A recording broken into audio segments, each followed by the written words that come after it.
termômetro externo na cabana de Elias Thornton registrou menos 46,7 graus Celsius, uma temperatura já responsável pela morte de 17 indivíduos em todas as montanhas rochosas do Colorado. Durante a nevasca de 1883, Elias permaneceu à vontade, de mangas de camisa, em sua pequena moradia de toras, que ficou submersa sob 3,66 metros de neve por 6 semanas consecutivas. Seu enigmático fogão, enquanto isso, emitia um calor constante, que não havia diminuído desde o início da tempestade.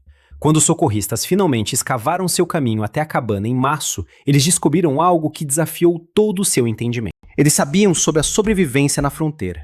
Um fogo que havia queimado ininterruptamente por 42 dias sem qualquer manutenção e seu criador muito vivo. Antes de revelar como um único morador da montanha realizou tal feito extraordinário, por favor, deixe um comentário indicando sua localização e se histórias de notável resistência o cativo. Pressionar o botão de inscrição nos ajuda a entregar mais narrativas não reveladas da fronteira americana.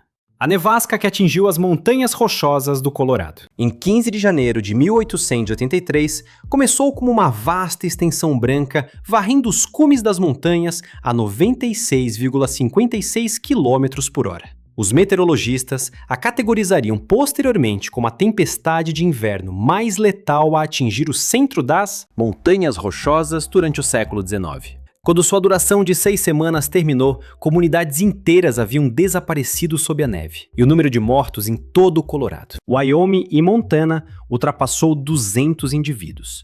Moradores da montanha, que haviam suportado décadas na natureza, pereceram de frio em seus abrigos. Caçadores experientes, familiarizados com todas as técnicas de sobrevivência, morreram quando seus fogos se apagaram e se mostraram impossíveis de reacender no frio intenso. A tempestade não deu indicação prévia. A manhã de 15 de janeiro havia amanhecido clara e bastante amena para o inverno, com temperaturas pairando perto de menos 12,2 graus Celsius. Caçadores de peles estavam inspecionando suas armadilhas. Caçadores estavam perseguindo alces, e mineiros estavam explorando suas jazidas como se fosse um dia de inverno típico. Ao meio-dia, a temperatura havia caído 22,2 graus Celsius. Ao anoitecer, registrava menos 34,4 graus Celsius e continuava a diminuir. Posteriormente, o vento chegou, impulsionando a neve horizontalmente com tal intensidade que desnudou as árvores de sua casca e incidiu sulcos em superfícies rochosas expostas. Marcus Wheeler, um caçador de peles operando na bacia do rio Cachevapudre, conseguiu retornar à sua moradia precisamente quando a visibilidade se tornou inexistente. Ele dedicou os 3 dias seguintes abastecendo continuamente seu fogão de ferro fundido, consumindo toda a sua provisão de lenha de inverno em um esforço para manter a temperatura interna acima do ponto de congelamento. No 4º dia, tendo esgotado seu suprimento de lenha e com a tempestade não mostrando sinais de diminuir, ele se esforçou para alcançar uma cabana próxima situada a 457,2 metros de distância. Equipes de busca descobriram seus restos mortais em abril, a apenas 9,14 metros de sua entrada.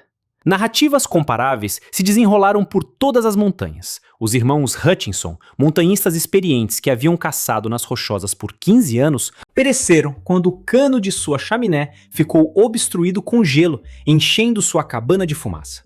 Eles foram forçados a decidir entre asfixia e congelamento, optando finalmente pelo frio. James Morrison, um garimpeiro passando o inverno em uma cabana fortificada perto de Breckenridge, resistiu por 12 dias até que suas reservas de combustível se esgotassem. Seu diário, descoberto junto aos seus restos mortais, registrava a temperatura interna de sua cabana diminuindo 2,8 graus Celsius por hora após seu fogo se apagar.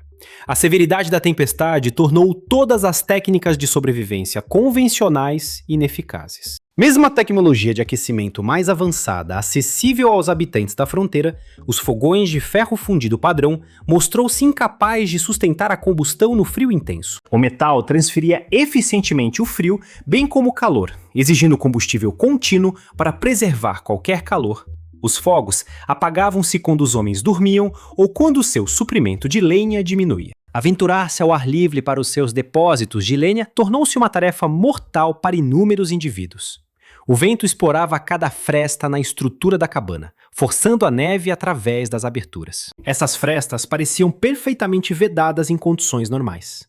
Foi em meio a essa cena de morte e derrota que a sobrevivência de Elias Thornton, encontrado em 3 de março de 1883, pareceu totalmente improvável. Uma equipe de resgate, navegando pelos vales ao norte de Pikes Peak, observou o que parecia ser um cano de chaminé estendendo-se pela neve.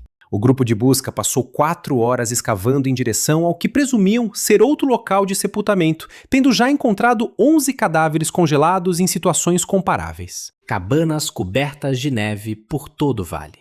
Quando finalmente romperam o telhado e entraram no interior da cabana, descobriram algo completamente ilógico. A temperatura interna excedia 15,5 graus Celsius. Elias Thornton, magro, mas vivo, estava sentado à sua mesa, absorto num livro iluminado por uma lâmpada de querosene. Seu fogão emitia um calor constante e uma panela de neve derretida soltava vapor suavemente em sua parte superior. Os socorristas, com o gelo ainda aderido às suas barbas, permaneceram em silêncio atônito. Enquanto lutavam para compreender a cena diante deles, Elias, marcando sua página no livro, comentou: "Senhores, eu estava começando a me perguntar quando alguém me desenterraria. A pura improbabilidade da situação que testemunharam desafiava qualquer explicação lógica. Todas as outras cabanas que haviam localizado continham corpos congelados e fogões inoperantes, cheios de cinzas frias. No entanto, aqui estava um indivíduo que havia suportado 6 semanas de isolamento total, preservando com sucesso o calor em circunstâncias que se mostraram fatais para veteranos experientes da montanha. Quando questionado sobre como seu fogo havia permanecido aceso, Elias indicou o fogão incomum que ocupava um canto de sua cabana compacta. Não se parecia com nenhum fogão que eles haviam encontrado anteriormente. Para compreender como Elias Thornton realizou o que outros falharam em fazer, a narrativa deve retroceder 5 invernos até 1878. Naquele dezembro, Elias estava operando armadilhas na alta montanha ao lado de seu associado, um imigrante alemão chamado Wilhelm Steinberg. Seu acampamento de inverno foi estabelecido a uma altitude de 2.743 metros, uma altura que excedia o que a maioria dos caçadores arriscaria para passar o inverno, mas convenientemente perto de excelentes áreas de castores. Sua cabana era robusta e suas reservas de madeira eram abundantes. Seu fogão era o melhor modelo de ferro fundido disponível em Denver. Em 29 de dezembro, uma onda de frio abrupta fez as temperaturas caírem para menos 40 graus Celsius. Seu fogão, que havia funcionado suficientemente sob condições típicas de inverno, tornou-se uma defesa ineficaz contra o ar ártico. Independentemente da quantidade de madeira que forneciam, a temperatura interna da cabana continuava a cair. O ferro fundido emitia frio de suas superfícies externas, mesmo enquanto um fogo ardia lá dentro. Gelo acumulou-se nas paredes internas e suas reservas de água solidificaram-se completamente. Ao anoitecer, Wilhelm começou a exibir sintomas de hipotermia, tremendo incontrolavelmente mesmo estando sentado bem ao lado do fogão. Elias dedicou aquela noite inteira a atiçar continuamente o fogo. No entanto, a lenha desaparecia na câmara de combustão do fogão com uma velocidade alarmante, sem conseguir gerar calor adequado. Aquela manhã, o termômetro interno registrava menos 11 graus Celsius. Os tremores de Wilhelm haviam cessado, uma indicação terrível de que seu corpo estava a falhar. Elias envolveu em todos os cobertores disponíveis, preparando-se para uma corrida desesperada, em direção a um acampamento em altitude mais baixa, a aproximadamente 11 quilômetros de distância. No entanto, Wilhelm estava além de qualquer ajuda. Ele pereceu ao amanhecer de 30 de dezembro, sucumbindo ao frio dentro de uma cabana que abrigava um fogão aceso. Este calvário afetou profundamente Elias Thornton. Ele havia seguido meticulosamente todas as diretrizes de sobrevivência no inverno, mantendo o fogo continuamente aceso. Apesar disso, ele testemunhou seu companheiro sucumbir ao frio. A questão não era a falta de esforço ou compreensão, mas sim a falha inerente no próprio aparelho de aquecimento. Após o enterro de Wilhelm numa encosta ventosa, Elias dedicou o resto daquele inverno a estudar o fogo com um foco quase obsessivo.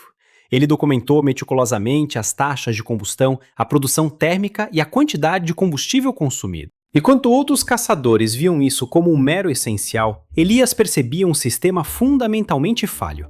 Sua moradia transformou-se num espaço de pesquisa onde ele registrava cada faceta da queima. Durante períodos de frio intenso, o aquecedor de ferro fundido típico devorava 8 toros por hora, mas ainda assim lutava para manter temperaturas minimamente habitáveis. Os cálculos eram implacáveis. 96 toros eram necessários a cada 12 horas simplesmente para evitar o congelamento. O descanso tornou-se inatingível, sem cortejar a fatalidade. A lareira exigia vigilância incessante, promovendo um padrão de exaustão que provavelmente havia levado a inúmeras mortes em condições gélidas. Elias mediu a duração da queima de várias espécies de madeira, avaliou o calor a diferentes distâncias do aquecedor e observou a velocidade com que as temperaturas caíam à medida que o fogo diminuía. O pinho oferecia calor intenso, mas era consumido rapidamente. O álamo mantinha combustão por mais tempo, mas produzia menos calor. O carvalho pesado, transportado de altitudes mais baixas, mostrou-se mais eficaz, mas mesmo este desaparecia na câmara do fogão a um ritmo que tornava os cálculos de sobrevivência sombrios. Durante fevereiro de 1879, Elias deixou seu acampamento na montanha para visitar outros caçadores, ostensivamente para obter provisões, mas na verdade para examinar suas técnicas de aquecimento na moradia de Jack Morrison, perto de Fairplay. Ele observou um problema recorrente idêntico. Morrison apontou marcas de queimadura no seu chão, indicando onde ele havia reposicionado seu fogão mais perto dos seus aposentos de dormir. Numa tentativa de maximizar a exposição térmica, essa proximidade tornava o fogo mais perigoso, sem resolver a questão fundamental. Morrison confessou que não havia conseguido mais de 2 horas de sono, ininterrupto durante todo o inverno, sendo perpetuamente acordado para atiçar as brasas. O arranjo de Thomas Ashford, situado aproximadamente 19 quilômetros a norte, exibia mais uma modificação sem sucesso. Ashford havia instalado 2 aquecedores em sua moradia compacta, acreditando que a duplicação ofereceria segurança. Em vez disso, ele apenas dobrou o uso de lenha, sem elevar substancialmente a temperatura ambiente. Ambas as unidades de aquecimento exigiam combustível, gerando o dobro do trabalho para apenas uma ligeira melhoria. O clima interno da cabana permaneceu próximo do ponto de congelamento, durante períodos de frio intenso, embora o suprimento de lenha de Ashford fosse consumido a um ritmo alarmante. A visita mais reveladora ocorreu na residência de Ben Cooper. Em março, Cooper havia falecido 2 semanas antes, e Elias ajudou a recuperar seus restos mortais. Dentro da moradia, foram descobertos sinais de uma batalha final desesperada contra as condições gélidas. Cooper recorreu a queimar seus móveis, armadilhas e até parte das paredes de sua cabana de toras em um esforço inútil para manter o calor de seu fogão. Seu diário apresentava anotações progressivamente desesperadas sobre a diminuição das reservas de madeira e a queda das temperaturas, com a última entrada escrita com uma mão trêmula. Simplesmente dizia: fogo morrendo. Ao examinar essas deficiências, Elias identificou o problema fundamental. Os fogões convencionais eram projetados para regiões temperadas. Nesses locais, manter a combustão era descomplicado. Esses fogões dependiam do calor radiante de superfícies metálicas, o que se mostrou uma desvantagem em frio intenso. A demanda contínua por combustível implicava que a sobrevivência exigia permanecer alerta e engajado, uma impraticabilidade por longos períodos. Mais importante, os dispositivos de aquecimento não possuíam nenhum sistema para uma queima regulada contínua. O fogo estava queimando ferozmente, esgotando rapidamente o combustível, ou estava diminuindo e oferecendo calor inadequado. Um estado equilibrado era inatingível. Não havia método para alcançar uma combustão consistente e duradoura. Elias Thornton chegou a Denver em 20 de abril de 1879, trazendo as peles coletadas em sua caça de inverno e uma lista de compras que surpreenderia todas as lojas de ferragens da cidade. Enquanto outros desbravadores usavam seus lucros em álcool, mulheres e provisões fundamentais, Elias tinha prioridades distintas. Seu destino inicial foi a Daniels & Fisher Mercantile, onde entregou uma lista meticulosamente escrita. O balconista a examinou com crescente perplexidade. 9 quilos de bobinas de cobre, de uma bitola específica, 12 metros de tubulação de aço de parede dupla, chapas de ferro fundido com medidas precisas e tijolos refratários, embora não da variedade padrão, mas tijolos cerâmicos de alta temperatura provenientes de fornos de Ohio. A aquisição continuou em negócios especializados que a maioria dos caçadores nunca frequentava. Na Colorado Mining Supply Company, Elias adquiriu aparelhos tipicamente empregados para fornos de ensaio, vedações resistentes ao calor, amortecedores ajustáveis e conexões metálicas personalizadas. Ele dedicou horas na metalúrgica de Josiah McKenna, encomendando componentes personalizados, um compartimento circular com dimensões exatas, defletores de aço cortados em ângulos específicos e um elemento helicoidal incomum, que McKenna nunca havia encontrado antes. Quando McKenna perguntou sobre sua função, Elias simplesmente afirmou que era para distribuição aprimorada de calor. Notícias das aquisições não convencionais de Elias circularam pela modesta comunidade de desbravadores de Denver. No salão de Hoffman, onde os caçadores se reuniam para gastar seus lucros em bebida, sua lista de compras tornou-se motivo de ridículo. "Thornton enlouqueceu!" exclamou Jake Caudill, batendo no balcão para dar ênfase. "Ele está gastando peles de castor em trabalhos de metal elaborados, como se estivesse construindo uma locomotiva." Outros participaram do escárnio. Pete Williams brincou que Elias estava montando um alambique, embora ninguém pudesse explicar por que ele precisaria de tijolos refratários para bebidas ilícitas. Tom Bradley apresentou a ideia de que ele estava fabricando algum tipo de aparelho de mineração, esperando descobrir riqueza em ouro em vez de pele.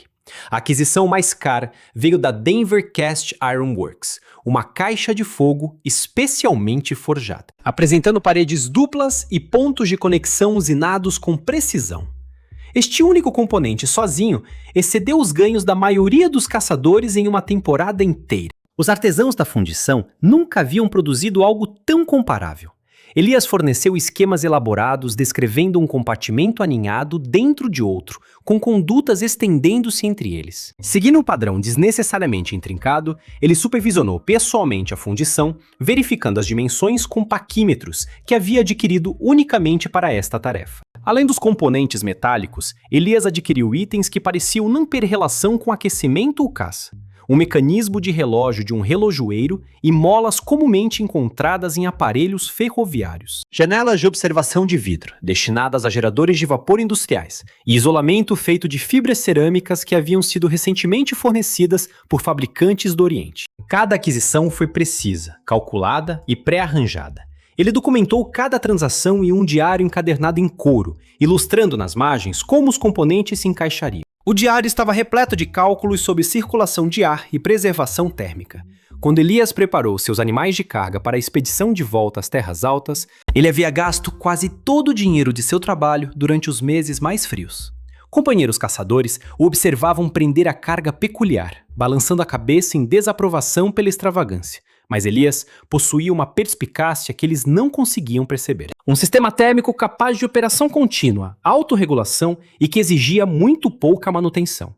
Elias retornou à sua moradia em 3 de maio de 1879 e, sem demora, começou a converter sua área residencial em um espaço de trabalho. Ele removeu o antiquado forno de ferro fundido que se mostrara insuficiente para preservar o Wilhelm, arrastando-o para o exterior para corroer, servindo como um lembrete de engenharia obsoleta.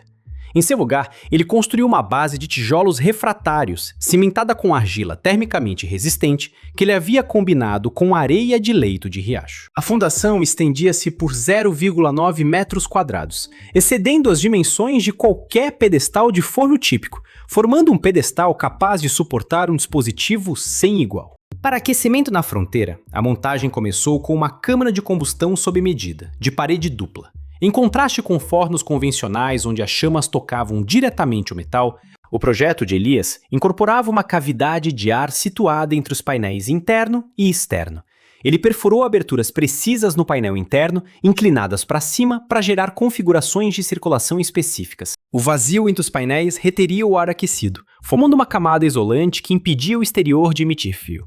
Ele selou as conexões usando vedações de alta temperatura, garantindo que não houvesse escape de ar que pudesse impedir o fluxo de ar meticulosamente projetado. Acima da câmara de combustão, Elias instalou seu componente mais inventivo: a tubulação de cobre helicoidal que atravessava um compartimento secundário.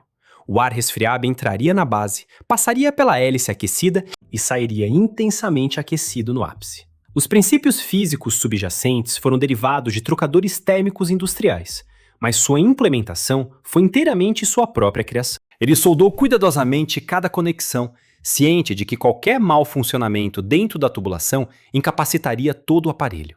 O cobre brilhava sob o brilho da lamparina a óleo enquanto ele trabalhava. Cada convolução foi precisamente calculada para otimizar a transmissão térmica. O sistema de entrega de combustível consumiu semanas de montagem meticulosa. Fornos convencionais exigiam a abertura do painel de acesso da câmara de combustão para introduzir combustível, resultando em uma perda de calor valioso a cada ocasião. Elias construiu um reservatório movido à gravidade, posicionado acima do compartimento de queima, conectado por uma calha bactável. O combustível depositado no reservatório desceria conforme necessário, regulado por uma barreira contrabalançada que reagia à taxa de consumo do fogo. O mecanismo de relógio que ele havia adquirido em Denver, o movimento das comportas era regulado, garantindo um fornecimento constante de combustível por longos períodos. A gestão do fluxo de ar apresentava um nível de complexidade semelhante, já que os fogões típicos empregavam abafadores básicos. Estes estavam totalmente abertos ou completamente fechados. Elias instalou uma sequência de defletores ajustáveis ligados por molas de trem, estabelecendo assim um mecanismo que reagia às flutuações de temperatura. Isso ocorria automaticamente. À medida que o fogo se intensificava, componentes metálicos em expansão reposicionavam os defletores para diminuir a corrente de ar. Inversamente, quando as temperaturas caíam, o mecanismo se abriria, impulsionando assim a combustão. Painéis de visualização transparentes possibilitavam observar as chamas sem a necessidade de abrir quaisquer pontos de acesso, salvaguardando assim as condições meticulosamente mantidas. Condições internas. Em agosto, os moradores locais, que inicialmente haviam ridicularizado suas aquisições, começaram a aparecer, curiosos para testemunhar a estrutura peculiar à medida que se desenvolvia. O fogão atingiu uma altura de 1,52, apresentando uma massa imponente de ferro preto, cobre e aço que dominava o canto da cabana. Seus tubos e compartimentos internos conferiam uma estética escultural, parecendo mais artístico do que puramente prático. Marcus Wheeler, que apareceu enquanto estava a caminho para montar suas armadilhas de outono, lentamente o contornou. Isso se parece com algo de uma fábrica industrial, não de uma moradia, ele observou. Elias apenas ofereceu um sorriso e prosseguiu com um ajuste fino das peças mecânicas. O primeiro teste de ignição ocorreu em 15 de setembro de 1879. Elias encheu a tremonha com uma mistura de pó de carvão e fragmentos de madeira dura, substâncias que teriam se apagado em um fogão convencional. A combinação que Elias introduziu na tremonha teria deixado qualquer lenhador experiente perplexo. Em vez de madeira rachada, ele havia concebido uma mistura meticulosamente preparada de pó de carvão adquirido em Denver, aparas de madeira dura de sua exploração madeireira de verão e pellets de serragem compactada que ele havia feito com uma prensa manual. Sua textura era mais parecida com agregado bruto do que com combustível padrão. Cada ingrediente desempenhava um papel distinto. O pó de carvão fornecia calor prolongado. As lascas de madeira garantiam uma ignição confiável. E os pellets de serragem mantinham uma velocidade de combustão constante. Ele havia dedicado várias semanas a experimentar várias proporções, registrando meticulosamente os resultados em seu diário, com exatidão científica. A própria tremonha continha combustível suficiente para 48 horas de operação ininterrupta, um volume que parecia incrível para qualquer pessoa acostumada a aparelhos de aquecimento típicos. O duto, que ligava a tremonha à fornalha, incorporava um engenhoso arranjo de comporta dupla.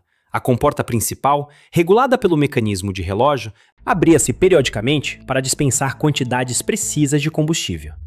A comporta secundária reagia às variações de temperatura, empregando uma tira bimetálica que se flexionava em resposta a mudanças térmicas. Se o fogo ficasse excessivamente quente, a tira se curvaria, estreitando assim a abertura.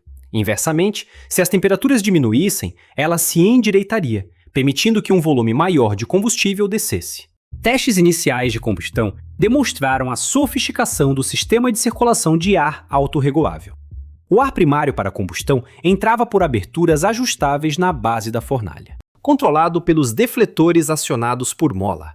O ar secundário, pré-aquecido ao atravessar canais dentro das paredes duplas, era introduzido acima do leito de combustível, através de bicos precisamente posicionados. Este método de combustão em estágios, derivado da engenharia de fornos industriais, havia sido modificado para aplicação doméstica. Desenvolveu uma configuração de chama em espiral que extraía o máximo de calor de uma pequena quantidade de combustível. As emissões da sua chaminé eram visivelmente mais puras do que os fumos de um fogão a lenha padrão. Isso sugeria um processo de queima mais completo. Em 22 de setembro, o teste inicial de 24 horas começou. Elias encheu a trimoia ao cair da noite e depois ajustou as configurações, seguindo os cálculos em seu diário. Ele então se acomodou para observar seu funcionamento durante a noite, registrando as temperaturas a cada hora e verificando o consumo de combustível. Ele também monitorou o funcionamento do sistema mecânico. O mecanismo de relógio tic-taqueava suavemente a cada meia hora, dispensando quantidades exatas de combustível.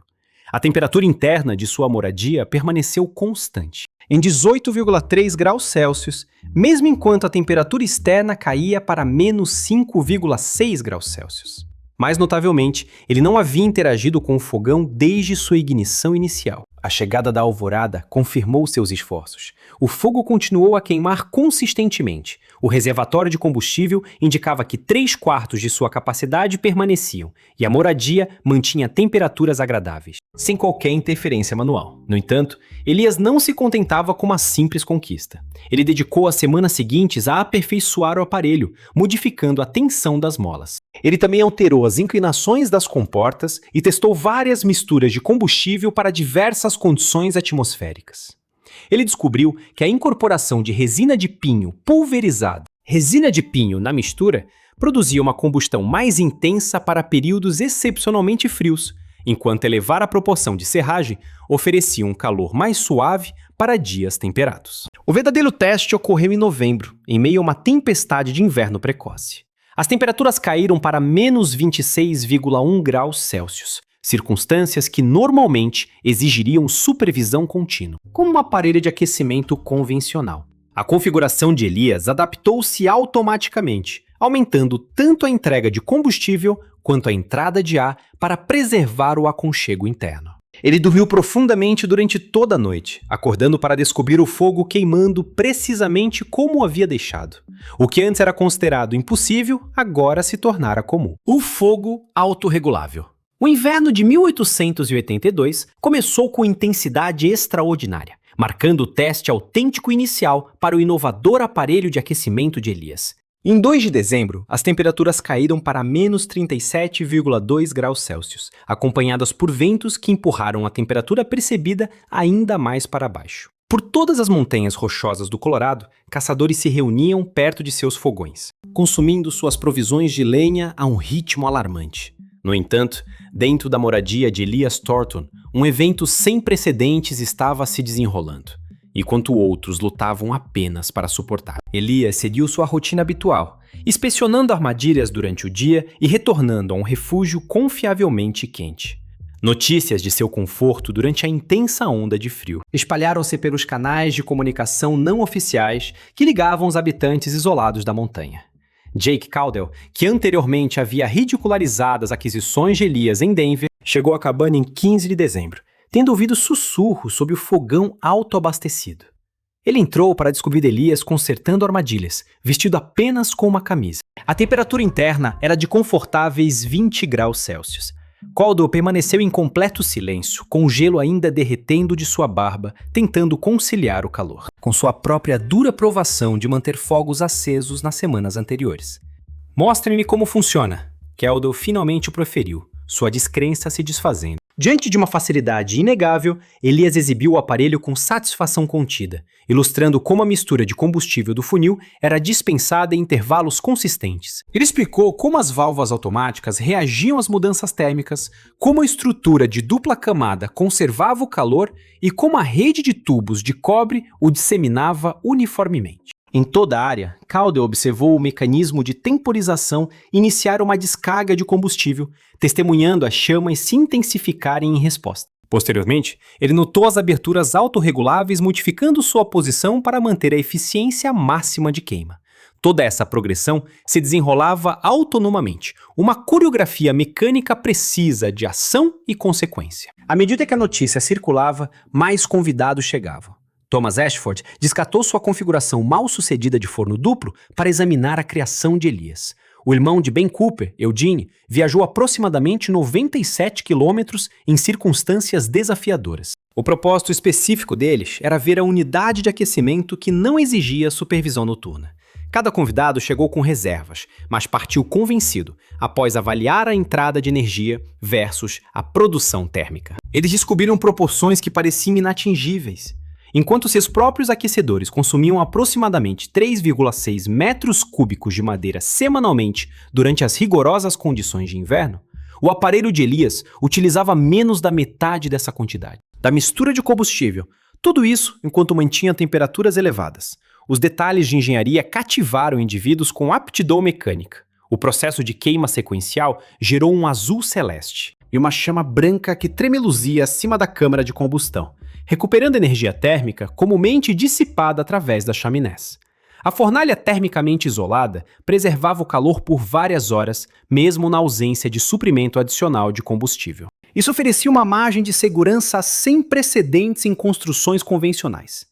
As aberturas de observação permitiam a vigilância da chama sem a necessidade de acesso pela porta, salvaguardando assim a atmosfera de queima meticulosamente sustentada.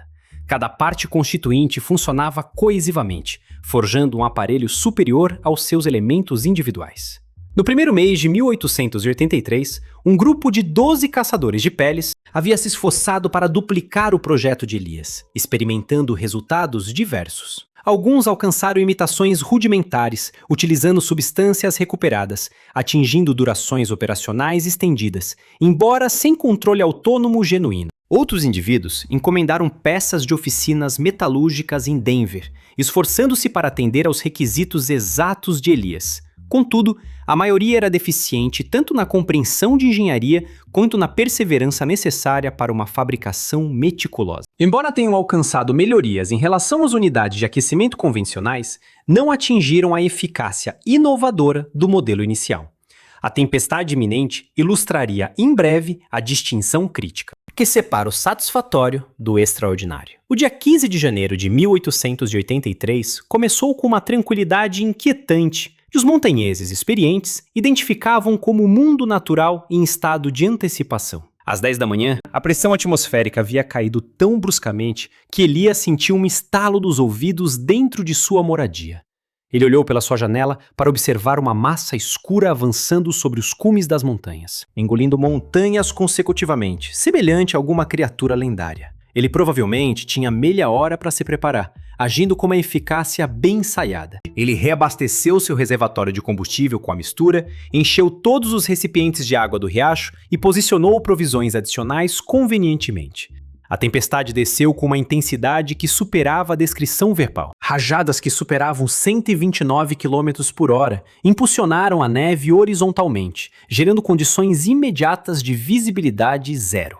A temperatura caiu aproximadamente 28 graus Celsius em um período de 2 horas. A moradia de Elias tremeu sob o ataque, suas vigas de madeira gemendo enquanto as disparidades na pressão atmosférica tentavam desmantelar o edifício. A queda de neve começou a um ritmo surpreendente, aumentando 30 centímetros por hora contra a parede virada para o vento.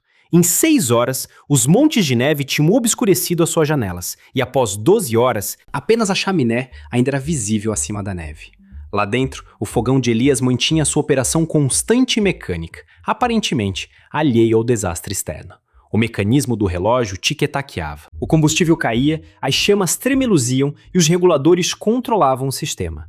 A temperatura interna permanecia constante a 18 graus Celsius, embora a poucos centímetros além das paredes de toras. Condições capazes de congelar uma pessoa em minutos persistissem sem trégua. O contraste gritante era estranho. Elias permaneceu sentado à sua mesa, documentando as suas observações no seu diário à luz da lamparina, enquanto a tempestade mais letal da história das Montanhas Rochosas engolia os seus arredores. Os dias transformaram-se em semanas, desprovidos de quaisquer sinais visuais externos, além das aberturas envidraçadas do seu fogão. O alimentador precisava de ser reabastecido a cada 2 dias, uma tarefa simples que ocupava 5 minutos. As suas reservas de combustível, estimadas para o inverno médio, revelaram-se mais do que suficientes para uma combustão ininterrupta.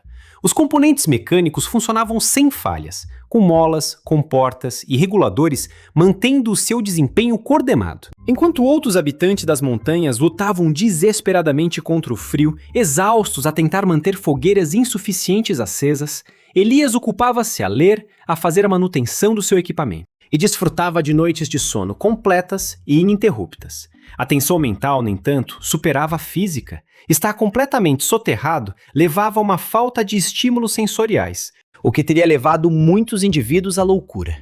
Elias preservou seu bem-estar mental aderindo a uma rotina rigorosa, inspecionando o funcionamento do fogão a cada hora, anotando temperaturas e consumo de combustível. Ele exercitava-se na área restrita e preparava refeições em intervalos consistentes. As suas anotações no diário deste período indicam um homem que estava consciente da extraordinária importância da sua sobrevivência.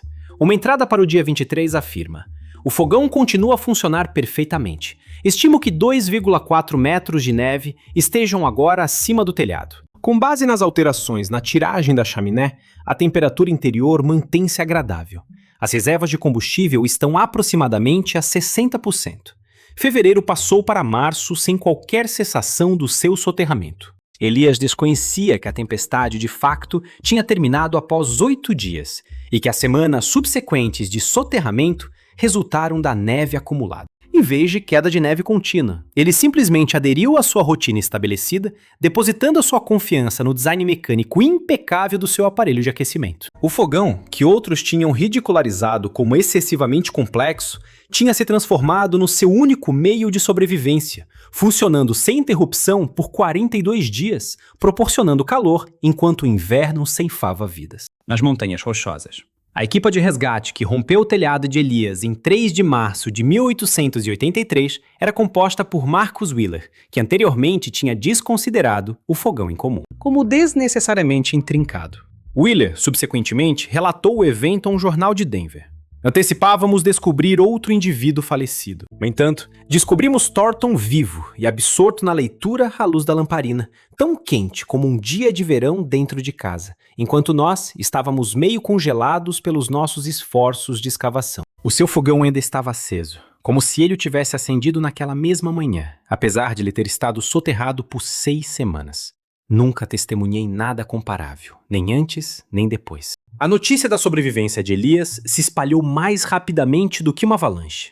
Em 12 de março, o The Denver Post publicou um artigo de primeira página intitulado "O Fogo que Não Morria. Homem da Montanha sobrevive a 6 semanas de sepultamento". Os jornalistas acharam desafiador elucidar os conceitos mecânicos para seus leitores, muitas vezes recorrendo a descrições como maravilha de alimentação automática e maravilha mecânica.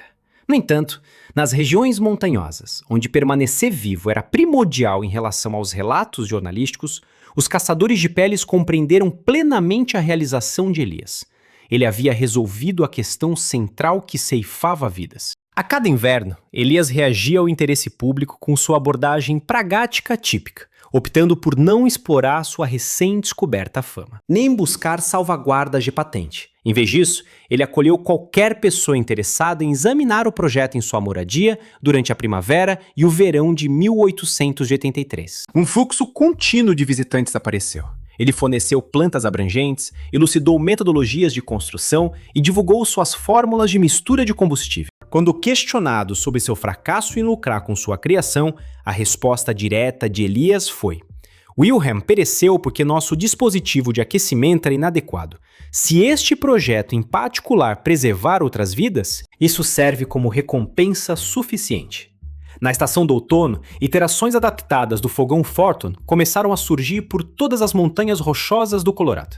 Ferreiros em Denver, Fairplay e Leadville começaram a fabricar peças de acordo com as especificações precisas de Elias. A empresa Denver Metal Works forneceu um kit de montagem completo por €75. Isso incluía paredes duplas pré-cortadas, com portas automatizadas e mecanismos de relojoaria. Embora caro em comparação com unidades de aquecimento convencionais, o gasto demonstrou seu valor. O período de inverno, de 1883 a 1884, apesar de sua severidade por medidas típicas, testemunhou uma diminuição significativa nas fatalidades entre caçadores de peles e mineiros, que haviam implementado os novos sistemas. Registros daquela época ilustram a influência do projeto. O Censo Territorial do Colorado, realizado em 1885, incorporou uma pergunta sobre técnicas de aquecimento, indicando que mais de 300 residências empregavam dispositivos de aquecimento de alimentação automática ou automatizados.